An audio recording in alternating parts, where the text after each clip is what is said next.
¿Qué habrá dicho Uribe en la hora de la verdad? ¿Ha hablado esta mañana ya?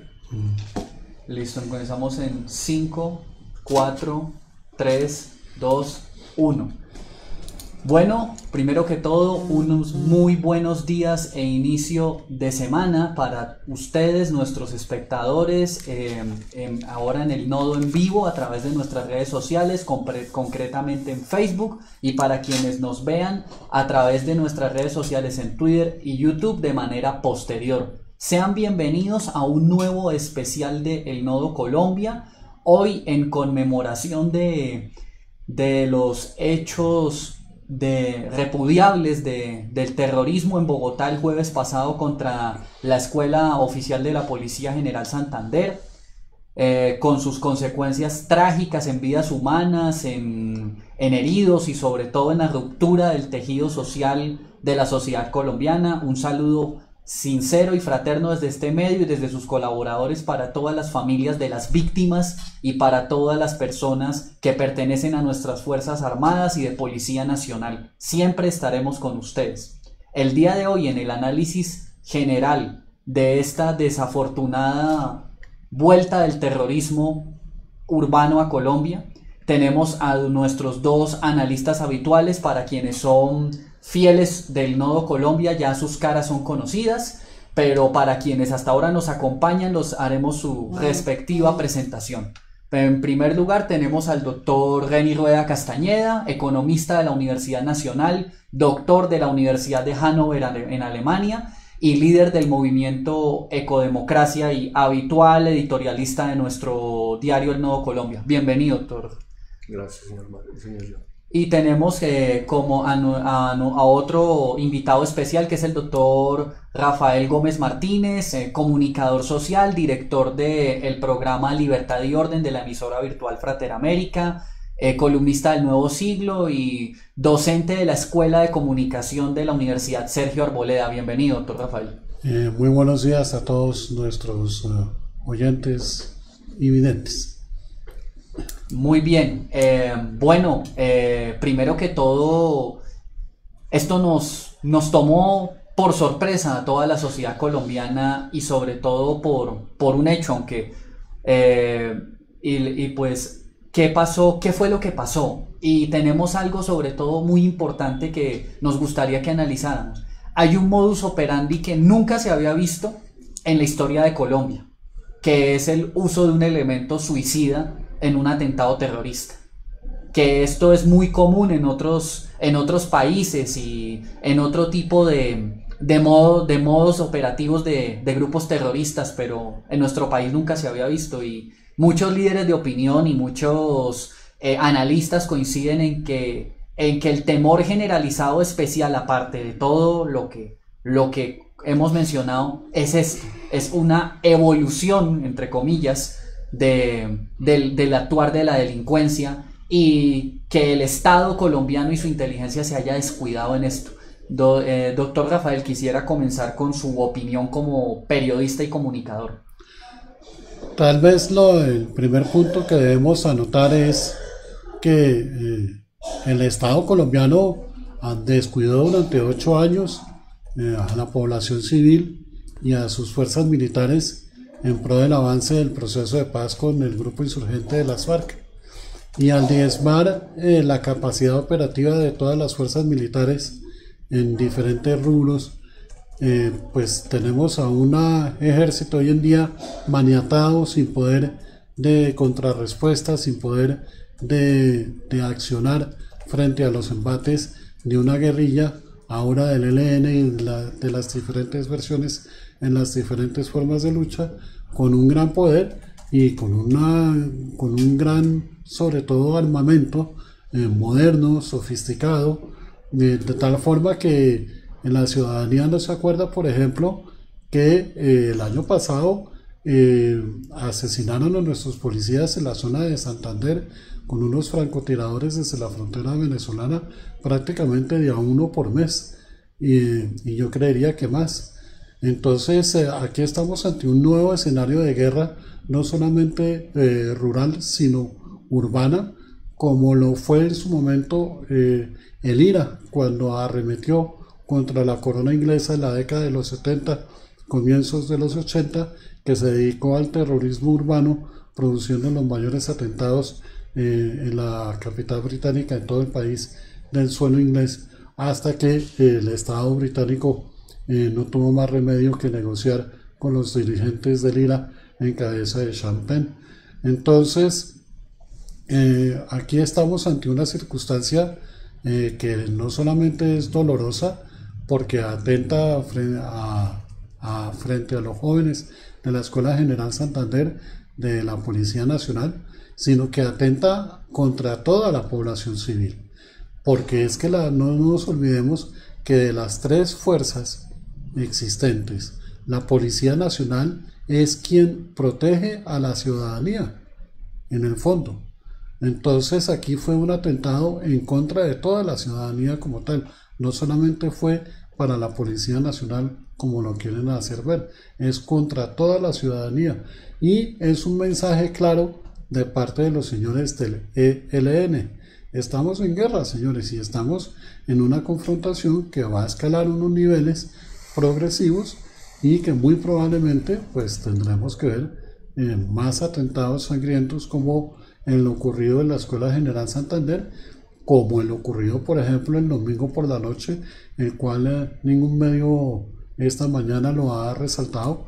Un ganadero en Valledupar al parecer fue secuestrado, liberaron a los dos hijos, incineraron el carro en el cual iba, parece que incineraron al chofer en el cual iba dentro del carro, y no tenemos respuesta del ganadero en Valledupar, lo que ha producido la movilización de toda la ciudadanía de Valledupar al frente de la brigada, exigiendo una respuesta clara y contundente para proteger su vida, su honra y sus bienes. También sucedió que en Saravena, Arauca, el ejército logró desmantelar más de 12 kilos de pentonita que iban a ubicarse en un puente cerca a la brigada del ejército en Saravena. Entonces aquí estamos frente a un embate de terrorismo inusual, con una agresividad y con un mensaje claro para toda la ciudadanía, creería yo, y es que o nos sometemos a la voluntad de ellos o el Estado los somete. Y entonces salió el presidente Duque el viernes por la noche en una locución sorpresiva, dando a entender que no va a ceder frente al terrorismo, y lo que esperamos los colombianos es que estos hechos primero no se vuelvan a repetir, pero segundo, que el Estado sea contundente frente al terrorismo como tal. Tenemos el antecedente a nivel mundial, por ejemplo, de la guerrilla chechena en Rusia. Durante los años de 2000 a 2004 pusieron en jaque durante el primer mandato de Vladimir Putin, hasta que un día, en un 4 de septiembre, se tomaron una escuela con más de 1500 rehenes. Vladimir Putin dijo hasta aquí y rescató a la mayoría de los rehenes como tal, y desde entonces el líder de la guerrilla chechena quedó en prisión, y si mal no estoy, en cadena perpetua como tal. Entonces o la sociedad se pone a la raya y se deja de vainas, como decía Daniel Samper en el tiempo, en su buen momento periodístico, o viviremos lo que tenemos que vivir. Hoy en Bogotá está en zozobra. La economía colombiana la actividad, ese es otro coletazo, lo que llaman los colaterales en todo conflicto. Uno de ellos siempre será la población civil y el otro será la economía. Pero hoy, por ejemplo, ingresan las universidades privadas. La gran mayoría de universidades privadas ingresan a sus respectivas actividades académicas, y el temor de los estudiantes es precisamente que les llegue a suceder algo similar a lo que sucedió en la Escuela General Santander. Dios no lo quiera, pero si estos señores están como tal, pues nada de raro tiene que la emprendan en contra de las universidades privadas y tengamos un fuerte atentado en el ingreso de alguna de ellas. Entonces yo sí le pido a la ciudadanía y le solicito a la fuerza pública que esté pendiente y que esté muy alerta de los hechos a venir, y que tengamos la capacidad no solamente de prevención, sino de reacción. La gente está esperando una reacción contundente de parte del Estado frente a todos estos hechos, porque o son ellos o somos nosotros quienes nos tendremos que defender después. Bueno, sobre lo que puntualizaba antes de darle la palabra al doctor Reni Rueda, el nodo coincide con tres cosas. El nodo viene denunciando unos 15 días para acá una cosa de los partes operativos del Ejército Nacional y del Ministerio de Defensa sobre accionar terrorista y acciones del Ejército Nacional en desmantelamiento de laboratorios clandestinos de procesamiento de cocaína, cultivos ilegales de marihuana en diferentes partes del país, en especial en norte de Santander y en las zonas de Arauca, frontera con Venezuela.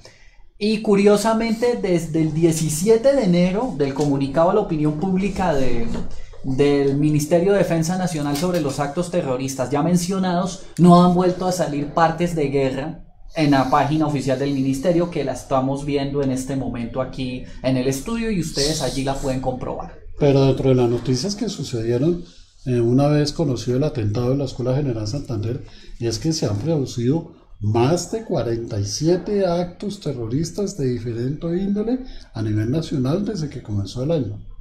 Y hay una...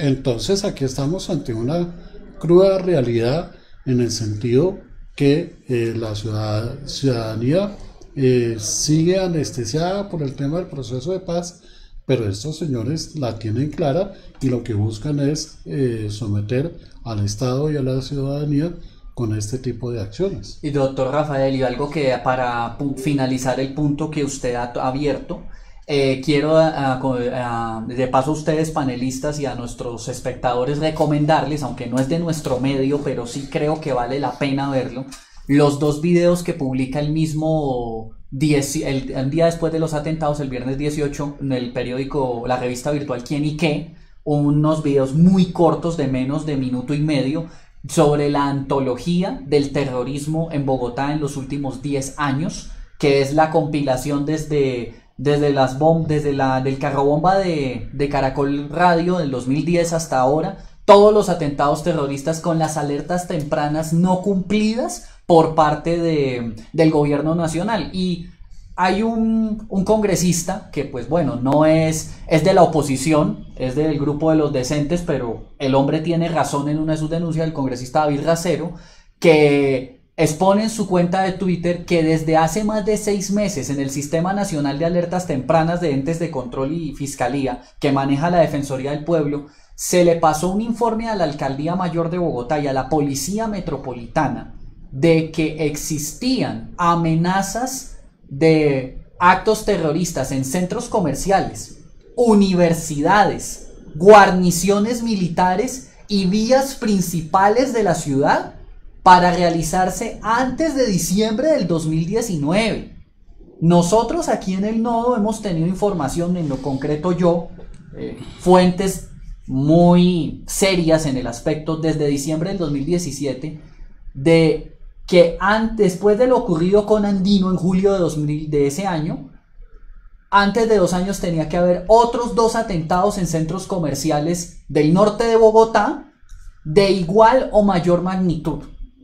Y esto era direccionado por las milicias urbanas. Y esto es de conocimiento público de la Policía Metropolitana. Ahí es donde uno como ciudadanía se pregunta, bueno, ¿y qué pasó? Entonces, para dar cierre a este primer punto del debate y dándole la palabra al doctor Reni Rueda, ¿qué podemos analizar de todo esto? O sea, ¿qué debió, o sea, más allá del condenar y de pedir el peso de la ley para los terroristas y para quien intente hacer otra cosa de estas otra vez, es qué le pasa al Estado colombiano y a su seguridad y sus infraestructuras de inteligencia? Bueno, yo creo en primer lugar, don Rafael, buenos días a todos y muchas gracias también por la invitación y por permitirme conversar en este espacio con ustedes y compartir. Yo pienso que aquí nosotros no estamos hablando y no deberíamos hablar tanto de las agencias de inteligencia o de los organismos de seguridad del Estado colombiano. No. Aquí nosotros tenemos desde hace aproximadamente 6 meses un nuevo presidente de la República, que entre otras cosas dentro del marco constitucional colombiano es el comandante de las Fuerzas Armadas. La responsabilidad necesariamente recae sobre la persona que en este momento tiene el mando de las Fuerzas Armadas, Policía, Ejército y Fuerza Pública en general. Ahora, concretamente respecto a la pregunta, es obvio que la situación que se presenta, que se presentó la semana pasada, es solamente un indicativo de una ola que se viene incubando aquí, prácticamente yo diría principalmente desde hace más o menos unos 2 años, circunscrito al incremento de las hectáreas de coca cultivadas en todo el territorio nacional.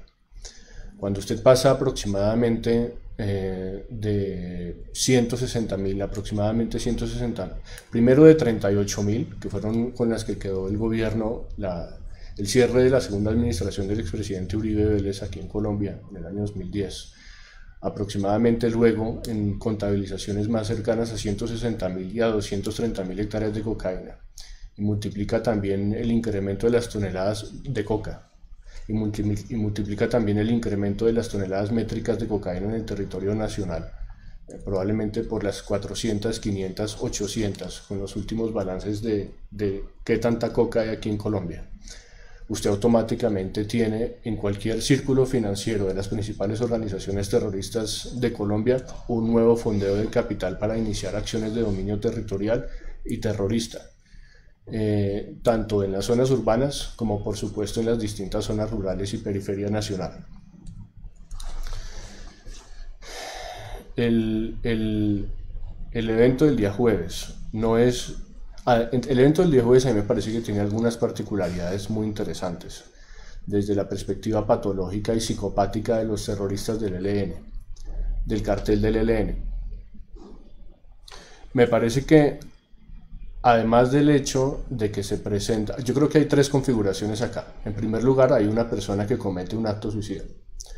El acto suicida yo creo que es una manifestación de dominio intimidatorio simbólico que no se había presentado antes aquí en Colombia.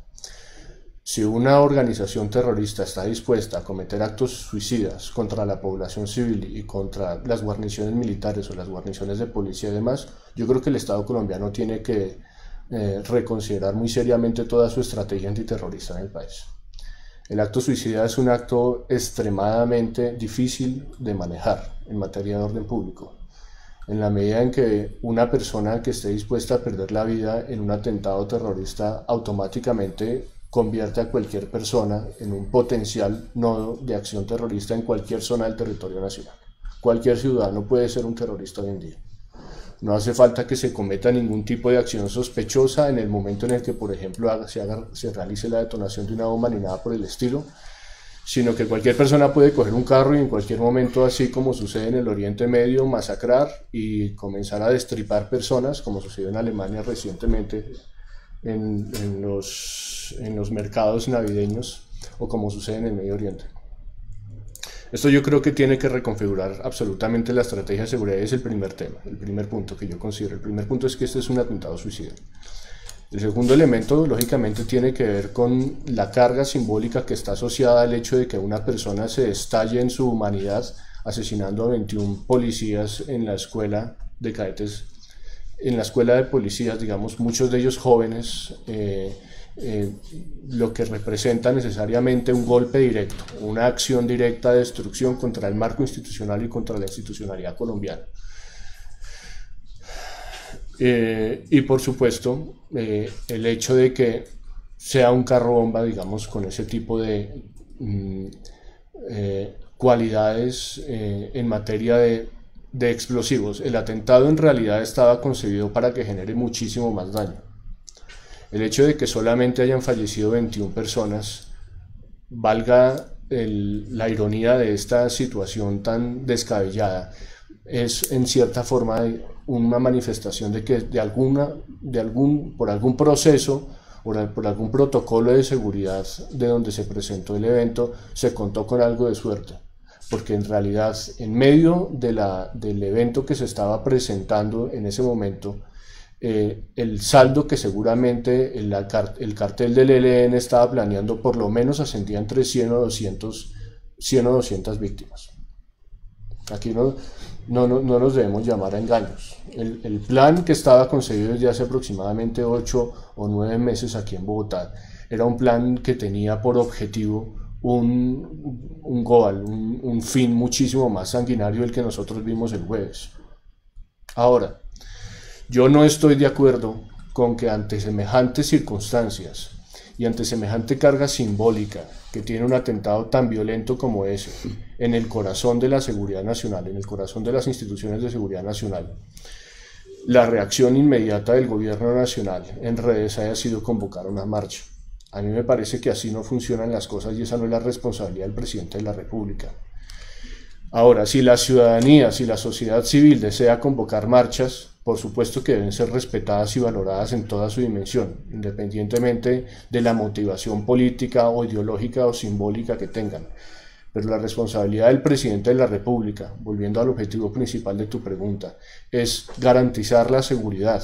Y garantizando la seguridad tuvo que haber ya tomado medidas de emergencia inmediata para tratar de solucionar la amenaza terrorista que en este momento no solamente se está cerniendo sobre la periferia nacional, sobre los distintos territorios con estadísticas como las que menciona el señor Rafael acá en la mesa, donde se presentan aproximadamente un conteo de 47 intentos y atentados terroristas. Esta mañana, por ejemplo, acaba la Policía Nacional de desarticular también una carga explosiva de bastante capacidad expansiva y de destrucción en otra zona del territorio nacional que fue presentada por el NODOC.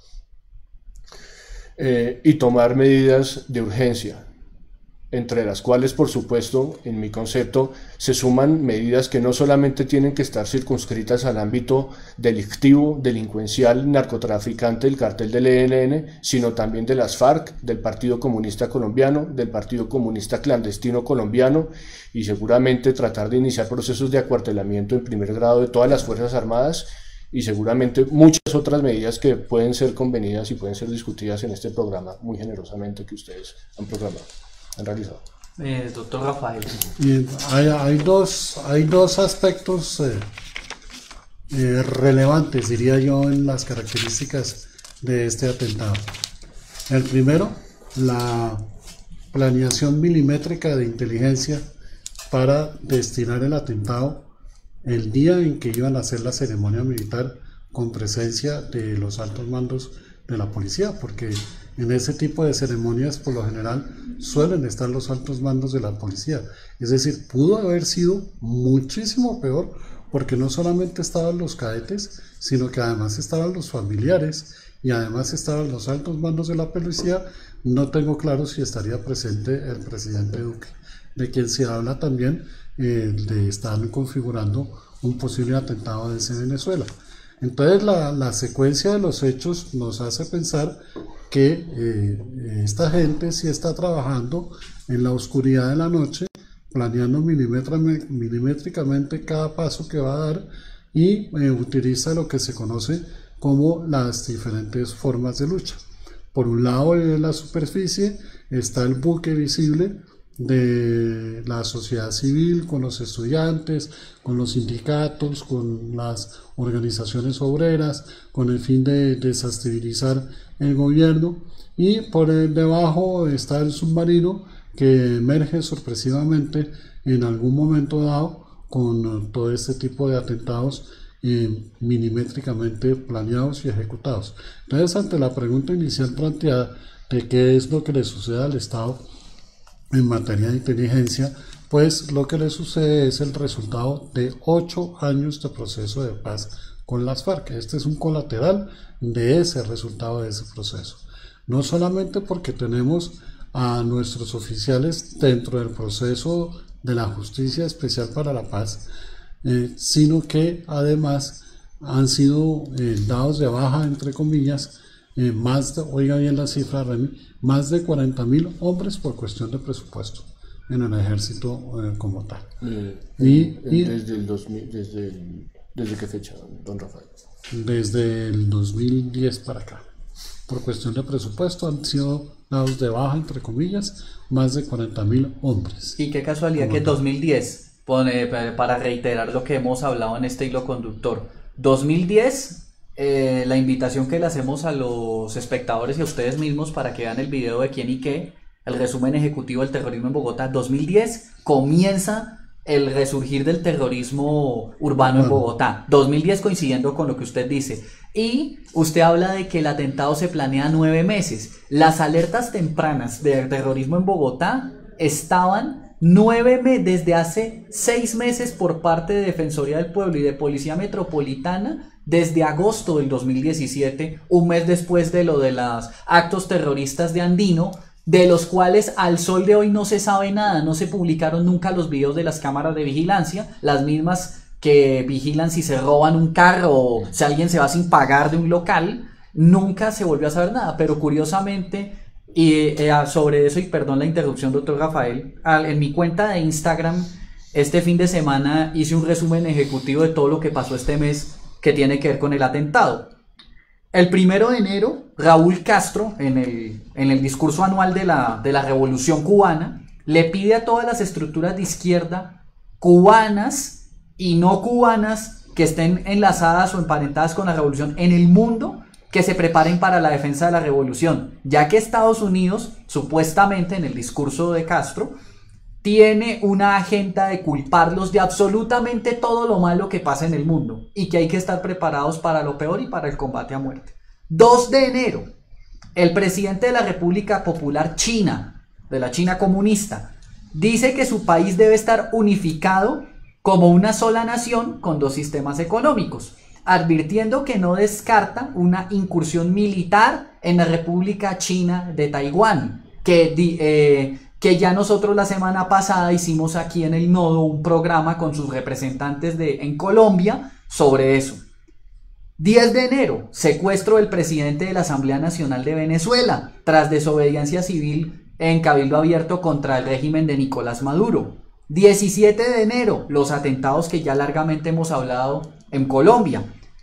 19 de enero, antes de ayer, la explosión en México de los tubos petroleros con las respectivas muertes y todo lo que hubo, sumado al problema político de la crisis del petróleo y los presuntos robos a la infraestructura de Pemex y las medidas populistas de López Obrador, que están avanzando a una velocidad impresionante, directamente proporcional a las medidas de restauración de la institucionalidad que tiene el presidente Bolsonaro en Brasil. Entonces, yo soy creyente en lo personal de que las coincidencias en la política no existen y que todo esto debe estar amarrado a una coordinación del comunismo internacional y de todas estas organizaciones para hacerle daño directamente a Colombia. Y ahí es donde vamos a la segunda parte de este debate, y me gustaría comenzar con el doctor Reni nuevamente. El gobierno nacional ha tomado una medida, como decía el doctor Rafael, de hacer un gobierno cosmético, en el sentido de: hay una crisis, salgamos a los medios públicos, que no son ni los institucionales, y digamos que todo está bien. Hoy el presidente de la República hace en el diario Portafolio, el diario económico, una entrevista hablando sobre economía nacional y diciendo que el país va a estar muy bien. Él va a estar presente en el foro de Davos, Suiza, Foro Económico Mundial, a finales de enero, y se habla de que Medellín va a tener una inversión gigantesca en la construcción de una gran ciudadela empresarial de economía naranja, de industrialización de 4ª generación, que es la que habla de la investigación científica, y un montononón de anuncios, pero no se habla de institucionalidad y contundencia, porque sin institucionalidad, sin seguridad jurídica ni seguridad del Estado, pues no puede haber economía ni puede haber nada. Entonces, doctor Reni, ¿usted cómo ve después de esto la economía nacional y todos los planes del gobierno Duque? Yo creo que el señor Duque, a mí me parece que el señor Duque desde la campaña hizo una apuesta circunscrita a una propuesta económica que la denominó de economía naranja, que en mi concepto no tiene absolutamente ningún correlato físico institucional real dentro de lo que es el sistema económico colombiano y la economía colombiana en el concierto internacional. Recientemente yo estaba escuchando en ese aspecto que el gobierno nacional estimaba probablemente el incremento del crecimiento hacia un 3 o un 4%. El señor Rafael nos puede dar luces en esto ahorita, en un instante. Pero volviendo a tu pregunta, que tiene que ver precisamente con la institucionalidad y las proyecciones económicas del gobierno nacional, no, yo pienso que el señor se metió en un saco de 11 varas innecesario tratando de plantear el concepto de economía naranja aquí en Colombia. Porque entre otras cosas, hasta donde yo tengo presente, muchísimas de las industrias creativas, estrictamente creativas, porque nosotros no estamos hablando de ciencia y tecnología, que eso lo metieron más tarde en la propuesta programática y eso infló las cifras, porque hasta el año 2005 la economía naranja no sumaba ni el 0,3% del PIB, pero incluyendo la economía digital, que es la que verdaderamente genera dinero, las aplicaciones, soluciones virtuales, el Internet de las cosas, aumentó al 18%, a proyección del 18 y cifra a 2017 del 11% del PIB nacional, pero porque Rappi, Uber, Cabify, las aplicaciones de hoteles, que es lo que la economía del presente y del futuro, es la que genera dinero y la que infla el mito de la economía naranja, que tenemos pendiente un programa de expertos exclusivo en este medio para desmentir de una vez por todas ese embeleco y ese fraude económico. Continúen, doctor. Sí, yo creo que el hecho de que se haya presentado equivocadamente el concepto de las industrias creativas como parte del componente técnico-científico o de aplicaciones móviles asociadas, por ejemplo, a la economía compartida, que esa sí existe, sí. Fue como un salto, una especie como de malabarismo argumental de la administración para tratar de justificar los incrementos potenciales o las contribuciones que tiene ese sector de la economía al Producto Interno Bruto aquí nacional. Porque concretamente el concepto de las industrias creativas no está asociado a eso, y seguramente el señor hubiera planteado ese tema de una manera un poquito más juiciosa o aferrada a la realidad, o eventualmente menos llamativa o más técnica, precisamente si hubiera concentrado en la aplicación del concepto de la educación técnico-científica o a la aplicación de formatos de educación asociada a la aplicación del mundo productivo, cualquier tipo cualquier tipo de aproximaciones de esas en vez del concepto de economía naranja. Pero bueno, entonces a mí me parece que el señor está en un gran problema porque me parece que prometió algo que sencillamente no existe, por una parte, y probablemente de alguna forma quieren vincularlo a eso con el sector tecnológico, pero es obvio que no tiene una propuesta programática juiciosa en esa materia para los 3 años y medio de gobierno que le quedan. Porque entre otras cosas, si hubiese sido así, lo primero que usted tiene necesariamente, al menos en mi concepto, que hacer aquí en Colombia, es tratar de eliminar los grandes circuitos de poder asociados, por ejemplo, a los sindicatos vinculados al sector educativo en Colombia como FECODE.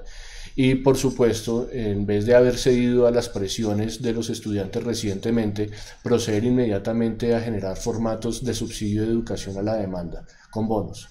Que estadísticamente, según las últimas pruebas a ver aquí en Colombia, presentan muchísimos mejores resultados, tanto que los colegios públicos y concretamente también en las pruebas PISA y otras pruebas también sobre educación superior, usted encuentra obviamente que la educación superior privada en Colombia tiene muchísimos mejores resultados en términos generales, al menos de inversión y de costos, que la educación pública. Yo lo digo habiendo sido egresado de la Universidad Nacional, además, entre otras cosas. Entonces no es que se tenga nada en contra de la educación pública, pero sencillamente ese formato tal y como está configurado aquí en Colombia no funciona.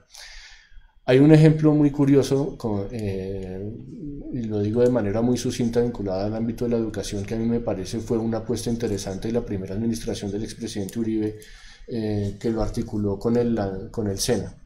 Y ese a mí particularmente me parece muchísimo más lógico y eventualmente se parece a los formatos de Abitur o de conocimiento aplicado, de conocimiento de experiencia laboral o de conocimiento a técnicas, no a tecnologías, sino sencillamente a labores y actividades técnicas que logran entroncarse ulteriormente de una forma muchísimo más eficiente con el sector productivo de un país como lo es aquí habitualmente el SENA. Pero de ahí en adelante me parece que esa es una apuesta sencillamente falsa. Ahora, con respecto al tema del marco institucional y eventualmente la situación que se presenta para cerrar de orden público aquí en Colombia y sus coletazos sobre el ámbito económico. Es obvio que cuando usted tiene más de 200.000 hectáreas de coca y en este momento ya tiene ese tipo de manifestaciones tan violentas y con una simbología tan sanguinaria como la que se presentó la semana pasada, automáticamente los mercados van a prender a las alarmas acerca de cuál es la verdadera situación institucional y de orden público colombiano. Y entre otras cosas, nosotros aquí no estamos solamente hablando del tema del orden público, insisto. Aquí existe todo un edificio parainstitucional que está incluso encima de una jerarquía superior al marco constitucional desastroso de la Constitución de 1991, que se armó impunemente, abusivamente y criminalmente con el cartel de las FARC, dentro de las cuales quedan sobradas secuelas presupuestales e institucionales, por ejemplo en cabeza de organismos, de falsos organismos, como este denominado el organismo de la JEP. Entonces, don John, para finalizar, yo creo que esas apuestas que se tienen o esas expectativas que se tienen en materia del matrimonio que tiene que haber entre institucionalidad y crecimiento económico, yo particularmente creo que el señor no está consciente de cuál es la situación, cuál es el verdadero marco institucional que tiene que estar circunscrito a la sociedad civil para tratar de sacar adelante las necesarias reformas que esta administración prometió, por una parte, y en segundo lugar, en materia económica, con todo respeto, no creo que esos esfuerzos vayan a llegar a los resultados que el señor está estimando bajo ninguna naturaleza.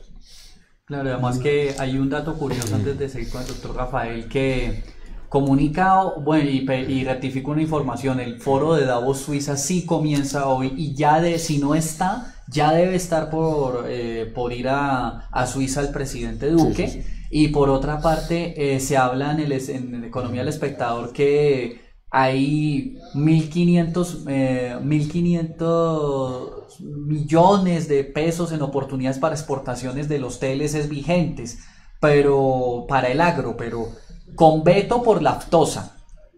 Con veto por aftosa, que en el descuido de haber sacado a Fedegan de la administración del Fondo Nacional del Ganado, que fue la peor decisión que pudo haber tomado el gobierno Santos, en la segunda peor, la primera fue negar el paro agrario 2013, creando un conflicto social. El tal paro no existe. El tal paro no existe, que curiosamente hubo un solo gremio agrícola que lo apoyó, FENAVI, y el ministro actual de Agricultura del gobierno Duque era el expresidente de FENAVI. Es algo curioso de premiar a un gremio áulico del régimen de Santos y enemigo de los campesinos, premiarlo con el ministerio y la cartera de los campesinos de Colombia. Es algo que uno, como un hashtag que uso mucho en redes, preguntas que uno se hace. Pero, y la endogamia que se ha visto en un gobierno que presume de no tener clientelismo, de pronto es como la evolución que se da de los proyectos, que el viceministro general renuncia antes de ayer, para volverse asesor del presidente de la República. Atentado me señala aquí El Espectador que atentado en Bogotá fue lícito dentro del derecho de guerra según comunicado del ELN. Entonces ahí está ya la ciudadanía, está notificada, sí, como suele decir el doctor Londoño en su programa de la Hora de la Verdad, que no solamente vendrán más atentados, sino que estos señores están dispuestos, como se dice popularmente, para acabar con el nido de la perra hasta que ellos logren su objetivo principal de someter a la sociedad y al Estado. Y la respuesta institucional es Con respecto a la respuesta institucional que menciona John para la segunda pregunta de este bloque, si bien el gobierno de Duque recibió una situación muy delicada en todo sentido, desde el punto de vista económico, gubernamental, militar e institucional, cometió un error en no decirle a los colombianos sobre la verdadera situación en la cual se encontraba el gobierno. como tal. El senador Ernesto Macías, en el discurso de posesión, dio una alerta temprana sobre todo lo que estaba sucediendo. Le llovieron rayos y centellas al senador Macías por haber hecho ese discurso tan duro según los medios de comunicación santistas en ese momento.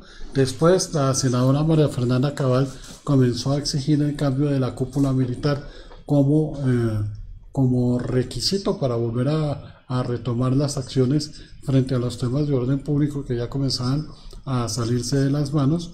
Después vino el manejo muy torpe por parte del ministro de Hacienda Carrasquilla, no solamente porque venía de una moción de censura, sino que además el tema de la reforma tributaria planteada a la semana siguiente hizo que se echara encima a todo el gobierno. Eso le cayó a todo el gobierno como tal, y el gobierno del presidente Duque tiene en estos momentos los índices de desaprobación más altos en la reciente historia como tal, por cuenta de ese torpe manejo del ministro Carrasquilla como tal. Entonces se han dado una serie de sumatorias de manejo, sorprendentemente de un manejo equivocado en temas de gobierno a nivel interno, y que han producido el descontento general, pero no solamente a nivel interno, a nivel externo. También el gobierno del presidente Duque ha tenido una serie de errores estratégicos, considero yo, por ejemplo, en ponerse en pro de Palestina en la ONU, en ponerse en pro de una serie de circunstancias en contra del gobierno de Estados Unidos, cuando Estados Unidos es nuestro mayor socio comercial, y cuando Estados Unidos es quien más aporta para el sostenimiento de las fuerzas militares como tal. Entonces decide ponerse en contra del gobierno de los Estados Unidos en la ONU en 3 votaciones, de una manera muy torpe, creería yo, y con una falta de tacto increíble como tal. Entonces es una serie de sumatoria de desafortunados eventos, y remar contra la corriente, pues tarde o temprano, o usted se sale del bote y deja que la corriente se lleve el bote, o la corriente se va a terminar llevando el bote. ¿Qué fue lo que hizo el presidente Uribe cuando ya vio que el tema de las FARC se salía de las manos en la primer intento de negociación durante su primer gobierno? Tiró la mesa por la ventana y se ganó toda la enemistad de todo el establecimiento mediático que estaba a favor del proceso de paz con las FARC. Y ahí viene la recuperación del Estado. Comenzaron las capturas de los cabecillas, comenzaron los bombardeos a los campamentos, terminaron dando de baja a Raúl Reyes, a Fidel Cano. Tiro Fijo sufrió un infarto por cuenta de uno de los bombardeos. Vino después el tema del mono Jojoy, y estos señores alcanzaron a volarse a Venezuela, y después llegó el señor Juan Manuel Santos y se terminó todo el accionar como tal. Entonces lo que estamos viviendo hoy es un proceso de desinstitucionalización del Estado por parte de todos los 8 años que vivimos el proceso de paz del gobierno de Juan Manuel Santos, quien sí tenía claro qué era lo que tenía que hacer paralelo al proceso de paz como tal, y de volver a recuperar la institucionalidad del Estado nos va a costar mucho, porque la sociedad no está preparada para que el Estado sea el garante de todo el orden, el imperio de la ley, el orden y el bienestar de los ciudadanos como tal, porque tenemos una reducción presupuestal muy fuerte en este momento como tal, una reducción de hombres muy fuertes. Tenemos en la Justicia Especial para la Paz, oigan bien, a casi 2 batallones de militares enjuiciados por el tema del conflicto con las FARC, y además tenemos la capacidad de inteligencia y de respuesta muy reducida, a tal punto que la unidad de contrainteligencia contra el terrorismo de la Fiscalía fue desmantelada porque ya nos encontrábamos en el posconflicto. Entonces tenemos que abrir los ojos frente a todo lo que está sucediendo, porque está claro que el ELN, como decía Fuente Ovejuna, todos a una, viene por nosotros y no va a detener su accionar delictivo de terrorista como tal. Bueno, ya... Usted preguntaba por el tema económico y las instituciones. Sí, la economía. ¿Cómo va a ir la economía después de todo este desastre? hay un primer indicador que ya comienza a darle una visión, y es que hoy el dólar ya se incrementó 11 pesos. Es decir, la gente quiere sacar los dólares del país ante la incertidumbre que ha generado el atentado terrorista como tal. Y como no hay dólares en el mercado, pues entonces cuando no hay oferta, pues el precio se incrementa, y entonces ahí están las consecuencias de un colateral de este efecto del atentado terrorista como tal. Pero hay otros colaterales más graves, considero yo. Estando en estas vacaciones de fin de año en Cartagena, yo miraba el mar y miraba las fragatas que tenemos ahí en la bahía de Cartagena. Imagínense, un país con dos costas en el Atlántico y en el Pacífico, y lo que tiene Remy son unas fragatas del siglo de los años 50. Es decir, nosotros nunca hemos mirado como una prioridad nuestro tema de defensa nacional, y tampoco hemos mirado nuestra prioridad de trabajar a los recursos naturales como un método de supervivencia, ¿sí? Entonces, Colombia es un país que está lleno de recursos naturales en todas las esquinas de sus fronteras, y nos hemos empeñado sistemáticamente en impedir la explotación de esos recursos naturales para proteger el medio ambiente como tal. Vladimir Putin, cuando llega al poder en Rusia, lo primero que hace es fomentar la explotación de los recursos naturales de Rusia, a tal punto que la ponen al nivel en que se encuentra hoy en día, como uno de los primeros países exportadores de petróleo, además, y de otra serie de minerales que han ido encontrando en todas las estepas rusas.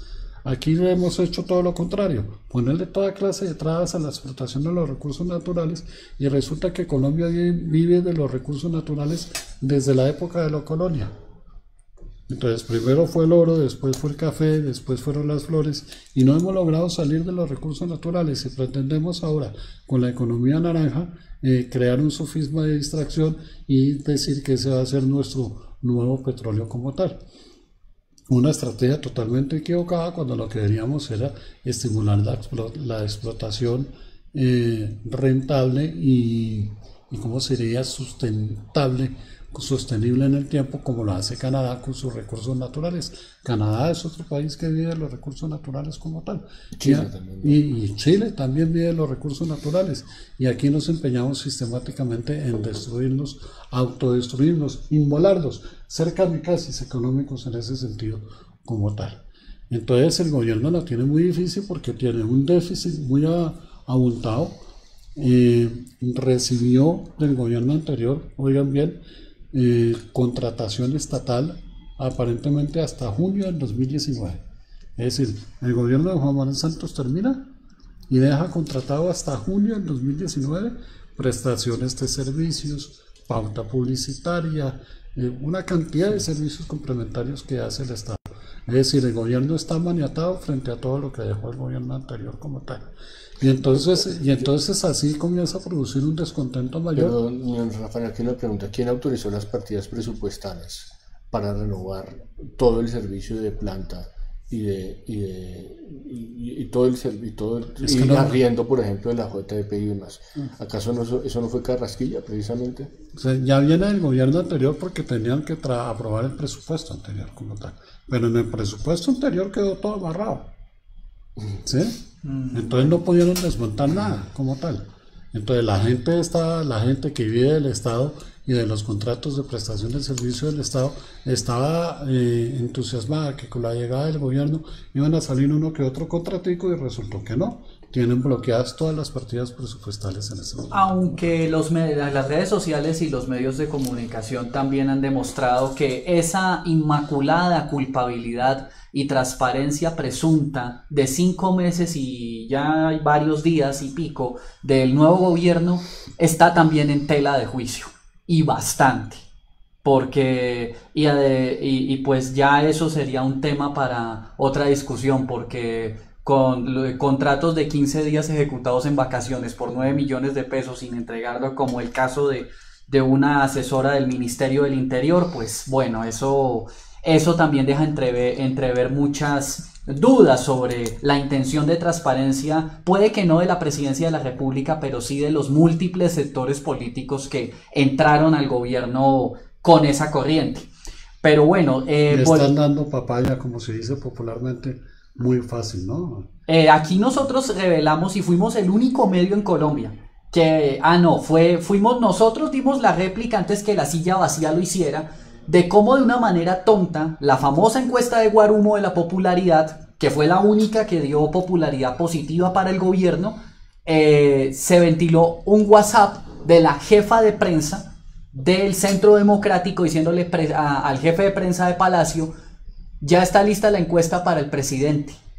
Alguien del grupo de prensa de las UTLs del Congreso o del equipo de prensa del partido filtró esa información a La Silla Vacía.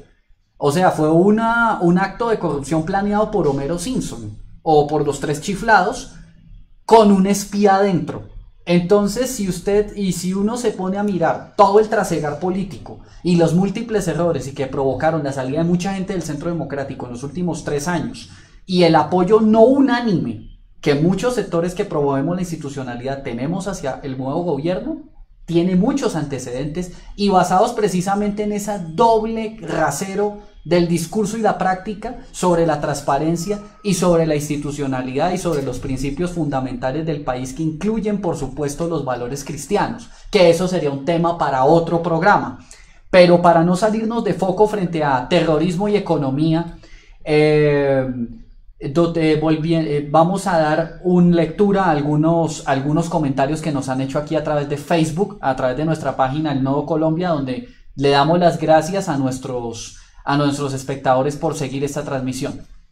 Nos dice David Ignacio Fuentes: total, esas coincidencias no existen. Hablando pues de lo que hemos dicho, de todo el entramado internacional, misteriosamente en los mismos días que suceden los actos terroristas de Bogotá. Dice Alexander Zapata: un saludo. Antes de Juan Manuel Santos, las FARC, EP, ELN, M19, Petro, Colombia Humada estaban en el olvido, destruidas y escondidas en Venezuela y en Ecuador. En 8 años se han fortalecido, logrando ser 2 grandes exportadores de coca, lo anterior con la complicidad de la ONU. Dice Ada Pineda: durante 8 años callaron cuanto el presidente dejó que se fortalecieran estos grupos al margen de la ley, han apoyado los insultos, la violencia contra las instituciones y ahora dicen que las Fuerzas Armadas no hacen nada. Se les exige cuando no se les está apoyando y fortaleciendo. Cínicos. Y dice Ada Pineda: culpar a las víctimas, qué horror.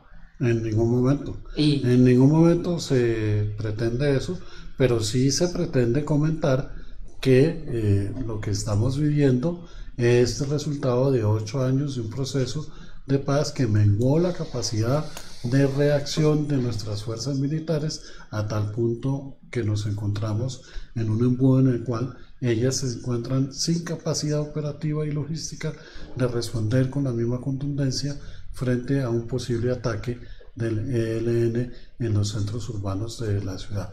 En ningún momento quiero hacer claridad, y creería que Remy también, nosotros somos del lado de la institucionalidad, pero también hay que hacer la crítica de que nos quedamos sin capacidad de respuesta frente a lo que está sucediendo como tal, como resultado de 8 años de un desmantelamiento sistemático de nuestras Fuerzas Armadas como tal.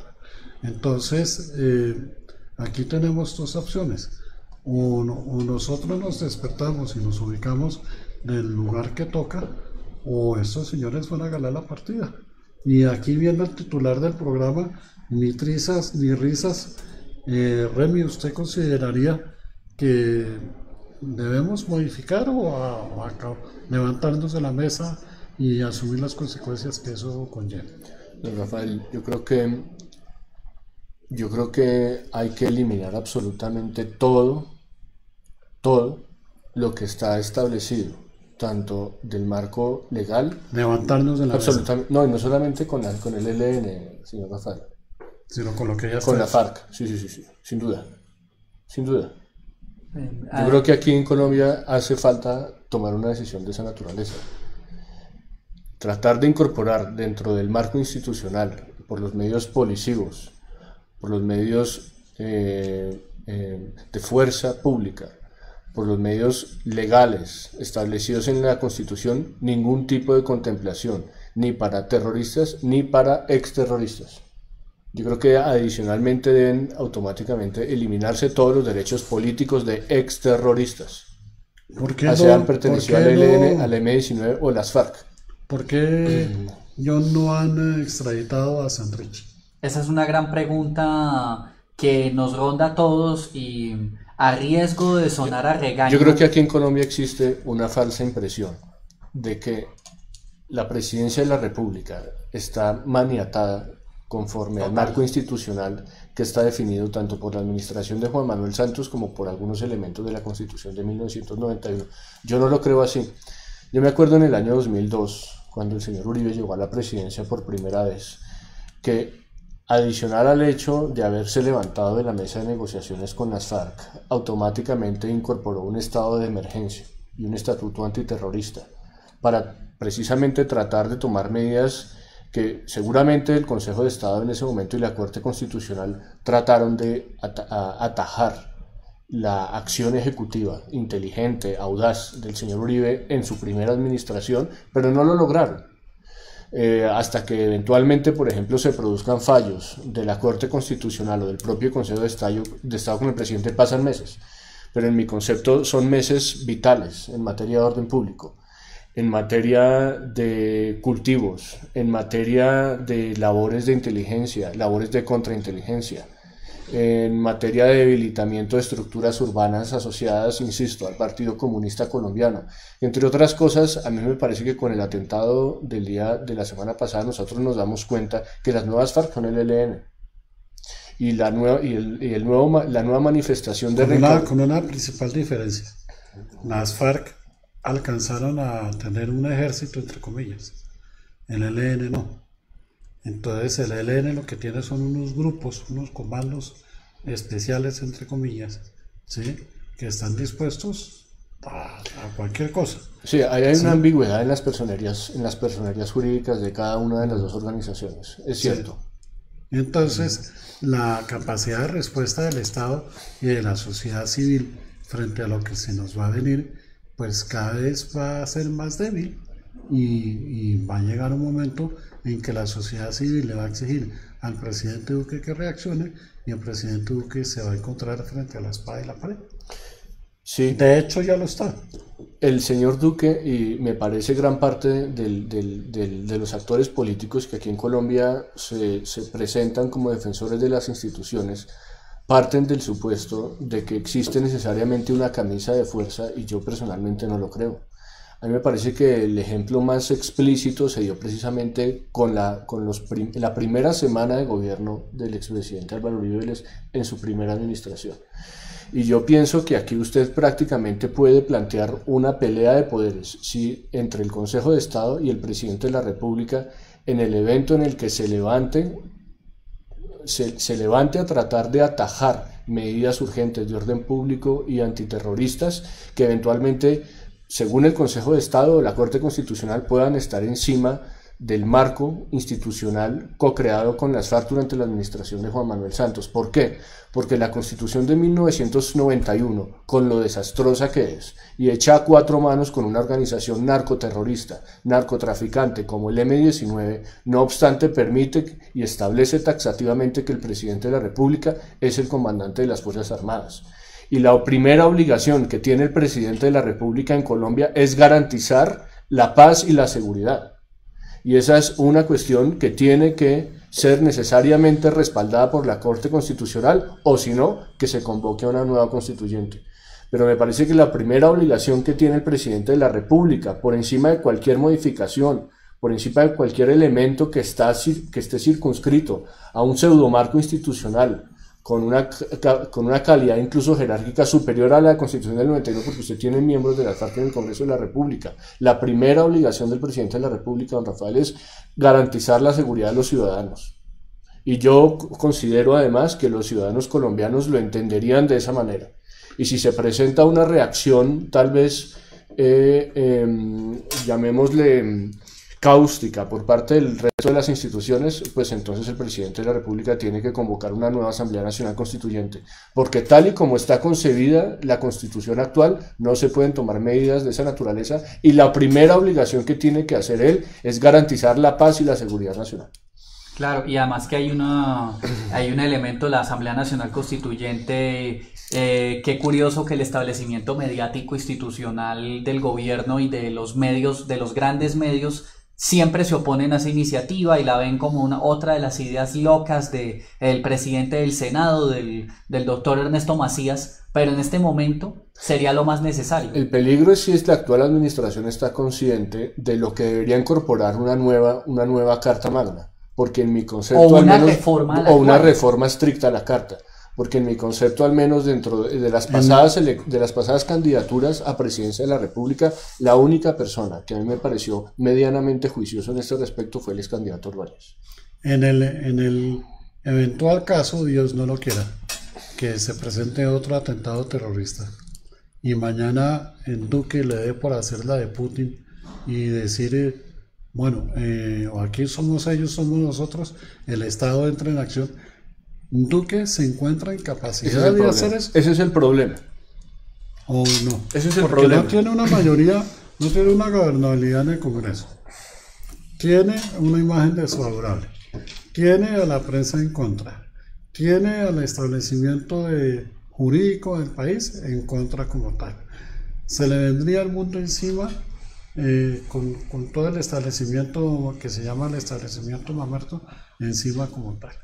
Y mientras tanto seguimos poniendo las muertes. Entonces, ¿cuál es la salida? Y una incubación de corrupción. Mañana le doy la orden a usted, yo Jairo, de que me coja a estos tipos.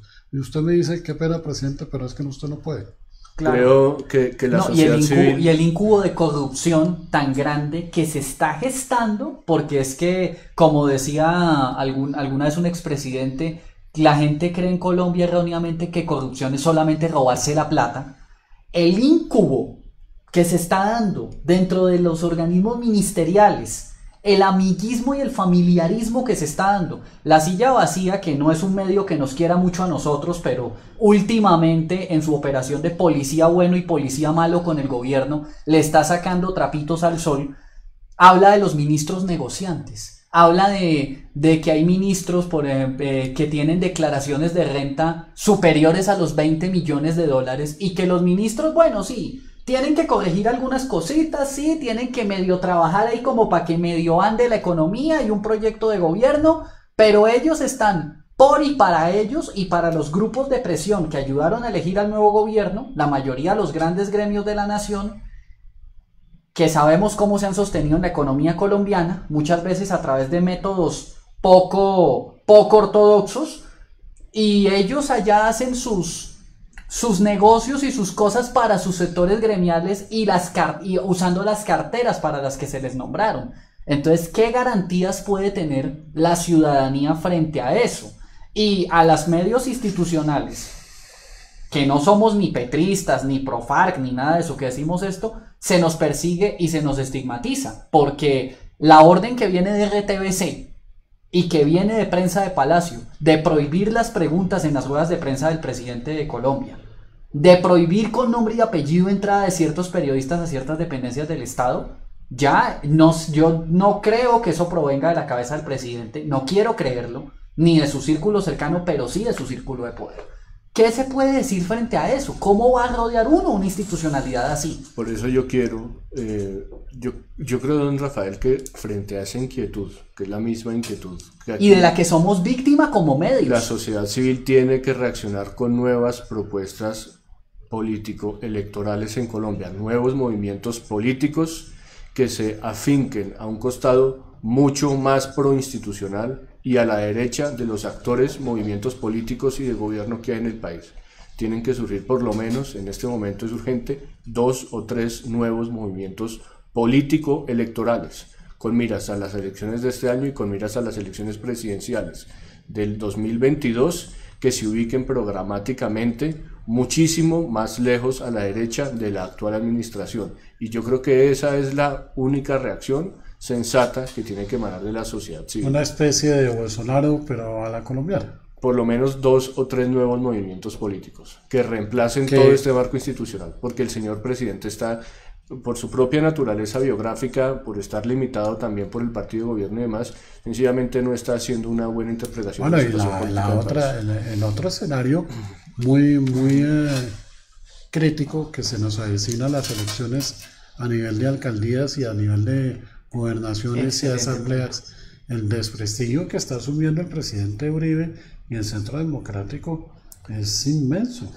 Y el desgaste que está asumiendo por apoyar un gobierno que está totalmente maniatado por un lado, pero que tampoco reacciona por el otro. Urge en este momento la existencia de nuevos proyectos político-electorales conservadores, republicanos, proinstitucionales, liberales, en el sentido económico del término, que mantengan estrictamente el marco de las tradiciones constitutivas de Colombia, tal y como en un fenómeno similar al que se sucede en España con el movimiento Vox, al que se sucede en Brasil con el señor Bolsonaro y con su familia, o como el esfuerzo que está haciendo el señor Donald Trump en los Estados Unidos. Y no hablo yo de solamente de un uno, extremo al otro. algunos. O Putin en Rusia, que termina siendo una especie de conservadurismo ruso, a la rusa, pero que termina siendo un movimiento muy conservador, muy nacionalista, expresando el descontento de la ciudadanía frente a todo lo que está sucediendo, y se ocupa un espacio claro y definido en ese Y circunstancia. yo creo que deben ser por lo menos 2 o 3 movimientos. Para dar término a este último punto de nuestro debate y análisis, y agradeciendo la presencia de los invitados y pues por último, hablando de que el doctor Rafael Abley espero que no piense que esto es una palera del nodo, pero es muy curioso ver que el partido de gobierno que hace un año y medio firmó un convenio de cooperación con el Partido Comunista Chino. Mandó a algunos de sus ex candidatos y nuevos aladíes desertados del Partido Conservador, usted que es conservador, a China, a un foro que hubo a finales de noviembre, principios de diciembre, que se llamaba Nuevo Socialismo del Nuevo Milenio, con particularidades chinas, una nueva política para el mundo. Un foro de una semana patrocinado por el capítulo económico del Partido Comunista Chino, para dirigentes políticos de todo el mundo, que esa es la engañifa en la que caen todos los partidos demócratas en América Latina, que por ganarse un viaje a China o por tomarse las selfies y las fotitos, los jóvenes de los partidos ya no saben que le están haciendo el favor al régimen y los están adoctrinando, y llegaban aquí hablando de que había que adoptar cosas muy buenas de ese socialismo chino en Colombia y en América Latina. Y como hablábamos la semana pasada aquí que hubo la entrevista, China es el país que menos ayuda a Colombia de toda Asia. Si usted se pone a mirar la cooperación internacional de China con otros países, poniendo a Colombia, Colombia es el país que menos recibe por 2 razones: por la naturaleza histórica anticomunista que tuvieron los gobiernos del Frente Nacional con China, y 2, porque nunca se ha querido abrir un tratado de libre comercio de manera abierta por la inconveniencia que sería para el país. Y el gobierno Uribe, cuando en 2005 hace su primera visita de Estado a China y firma más de 70 convenios en los que todos reconocen que la única China que existe es la de capital Beijing, la China comunista, queda limitado comercialmente en sus relaciones con Asia-Pacífico. Y cuando ya se despiertan y dicen, uy, queremos el grupo de Asia-Pacífico con México, Chile y Perú, ya era demasiado tarde, que fue hasta el año 2010 o 2012 más o menos, que empieza esa iniciativa en el primer gobierno de Sebastián Piñera. Volviendo al punto que toca el doctor Rafael, que pues desde las elecciones, sobre todo en la ciudad de Bogotá, ayer hubo unas marchas que, bueno, no vamos a entrar en detalles de los pros y contras y de las reacciones en redes sociales y de las agresividades de unos y de otros, pero más allá de eso, hay un posicionamiento político de los diferentes actores tradicionales a los que entra el partido de gobierno, que ha causado un rechazo porque se ve no como un homenaje, sino como una instrumentalización política del dolor y los hechos luctuosos del jueves. Y Y además con la venta de Ecopetrol, que es un anuncio que hace hoy en la entrevista exclusiva que hace para Portafolio el presidente Duque, del 8.5%, con lo que se espera recuperar lo que no se alcance a recaudar con la ley de financiamiento.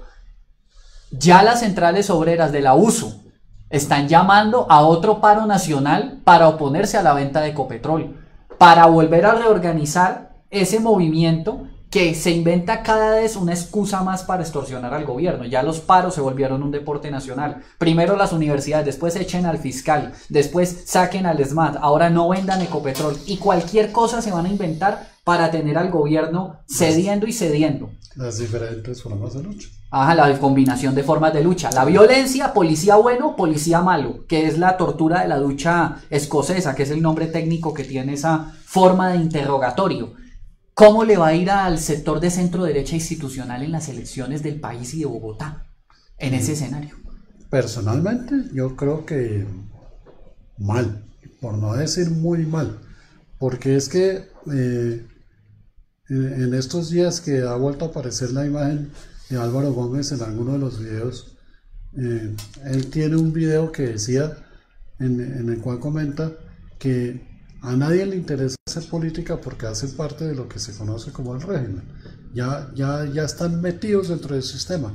Inclusive las mismas FARC ya están dentro del régimen como tal. Entonces tampoco les interesa hacer política. Entonces a nadie le interesa proponer algo, una idea novedosa que pueda surgir como tal, porque todo está sujeto a que el gran establecimiento que llaman los ingleses se chupa a todos los partidos como tal. Se chuparon al Centro Democrático, se chuparon al Partido Liberal, se chuparon al Partido Conservador. El Partido Conservador lleva desde el año, ¿cuándo fue que subió Álvaro Uribe la primera vez? Desde el 2002. Desde el 2002, chupando de la rueda del régimen. Entonces, ¿qué idea va a proponer el Partido Conservador en este momento cuando le comienzan a descubrir una serie de actos de corrupción en algunas entidades del Ministerio de Agricultura, del cual ellos eran supuestamente como dueños, como el tema del ICA?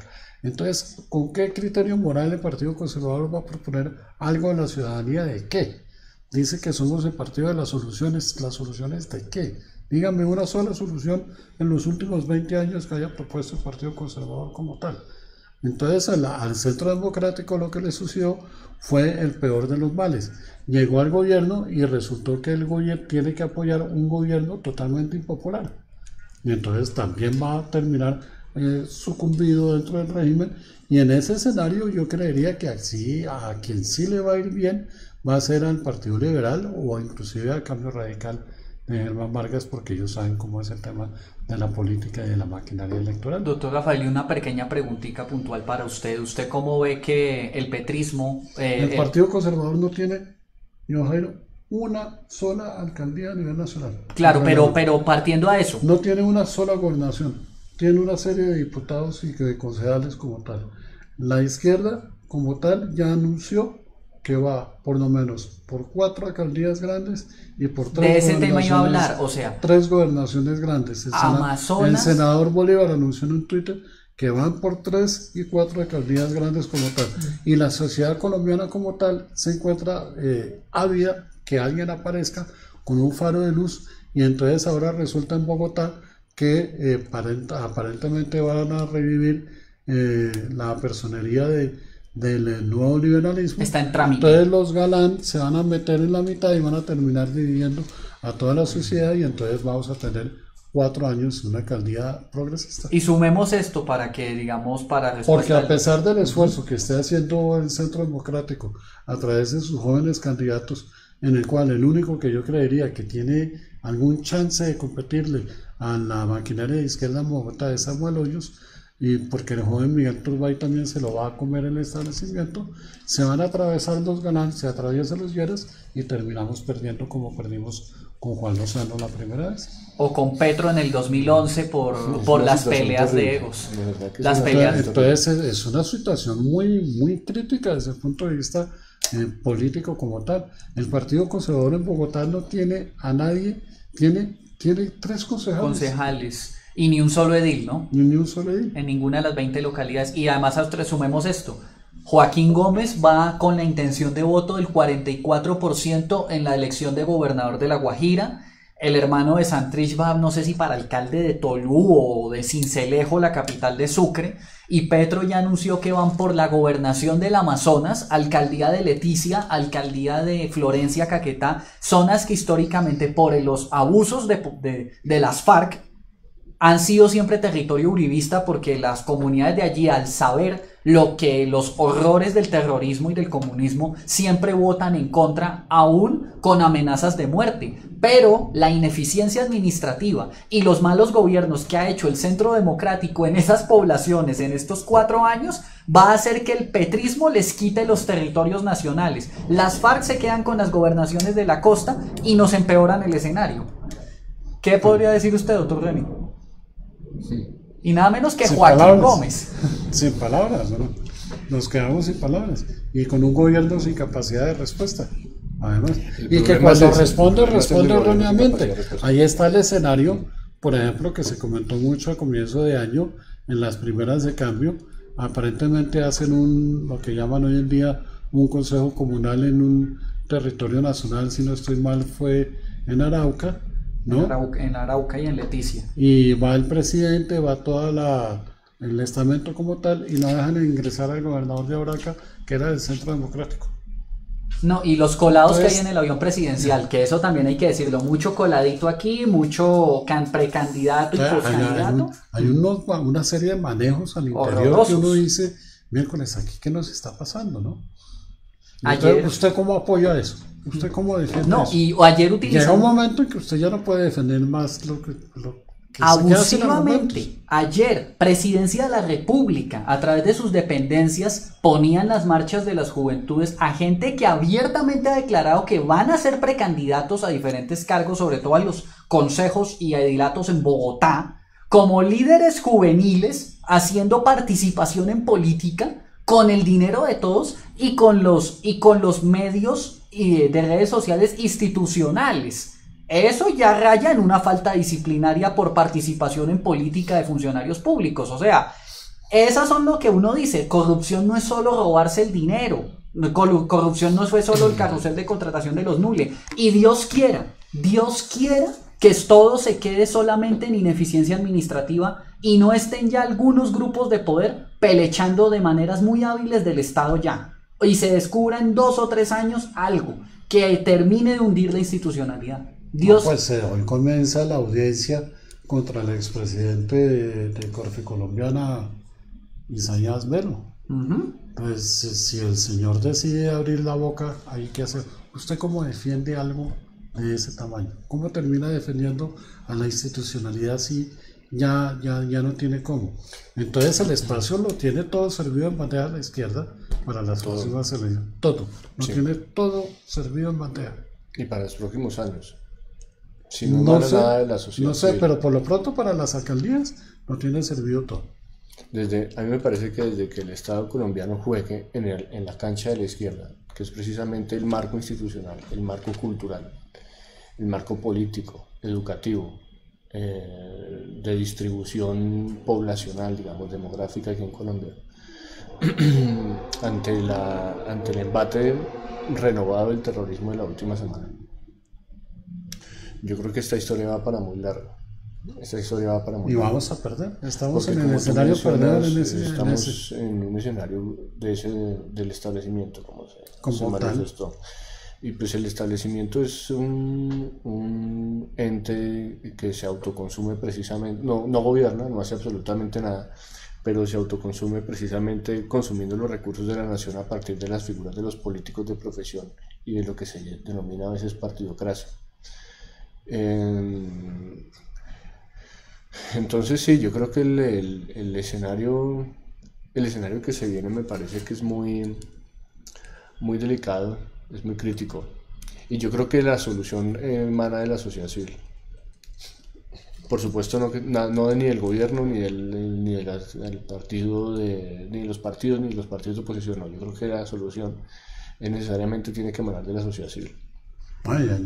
Y en estos días también hubo varias noticias desde el punto de vista económico preocupantes, en el sentido que Avianca Brasil se tuvo que declarar en bancarrota en Brasil, por ejemplo. Y el precio de la acción del Banco de Bogotá está en sus niveles más bajos desde hace 50 años. 50 años por cuenta del escándalo de Odebrecht. Entonces estamos al filo, ¿sí? Au bout de souffle, como dicen en francés, con el último suspiro, y ni la sociedad civil quiere reaccionar, ni el gobierno quiere reaccionar, ni a nadie le interesa, nadie quiere reaccionar, ¿no? Yo creo que la sociedad civil, al menos dentro de lo que más o menos uno conoce seguramente por el tema de las redes sociales y el proyecto del Nodo y demás, existen una serie de manifestaciones espontáneas, juiciosas, bien argumentadas, muchas de ellas coherentes, no realmente desesperadas, donde precisamente están buscando que surjan otro tipo de iniciativas, insisto, político-electorales aquí en Colombia. Yo creo que ese tipo de manifestaciones espontáneas de la sociedad civil son precisamente las únicas que pueden mantener la democracia en Colombia y eventualmente, tangencialmente, plantear un verdadero futuro para Colombia y para la región, insisto. Porque al menos dentro de lo que a mí me parece el marco regional, geoestratégico, yo insisto, yo creo que Colombia y Brasil, pues no el actual gobierno de Colombia, por supuesto, pero Colombia tiene una gran responsabilidad y eventualmente también una responsabilidad militar para tratar de solucionar la situación de orden, la situación, digamos, de crisis democráticas del hemisferio. Yo creo en eso. Pero yo sí diría que en este momento existen grandes nichos muy interesantes de la sociedad civil, muy juiciosos, algunos de ellos bien argumentados, coherentes, respetuosos, serios, estrictos, que están demandando un nuevo tipo de soluciones político-electorales. Y yo personalmente considero que también en ese momento es donde precisamente surge hasta qué punto uno tiene responsabilidad o voluntad de que las cosas cambien en un país y eventualmente contemplar la posibilidad de actuar. Pero, don Rafael, yo creo que en la sociedad civil hay grupos interesantes, inteligentes, bien argumentados de la sociedad civil que sí se están planteando esa configuración crítica de cosas en este momento y están tratando de buscar una solución. Bueno, sí, entonces creo que ya por el día de hoy damos finalización a este debate y análisis sobre las implicaciones del terrorismo en Bogotá en el presente y futuro cercano de la economía, las elecciones y el sentir político y la acción del gobierno en este nuevo año del 2019. Agradecemos a nuestros espectadores y a todas las personas que siguen al Nodo Colombia y que han apoyado este proyecto por estos 3 años y que esperamos seguirlos informando y seguir llevando las voces de la institucionalidad y de los verdaderos liderazgos ciudadanos a ustedes de manera periódica. Les damos muchas gracias a nuestros invitados, al doctor Geni Rueda, al doctor Rafael Gómez Martínez. Esperamos tenerlos aquí para una próxima oportunidad y esperamos que nos sigan a través de nuestras redes sociales en Facebook.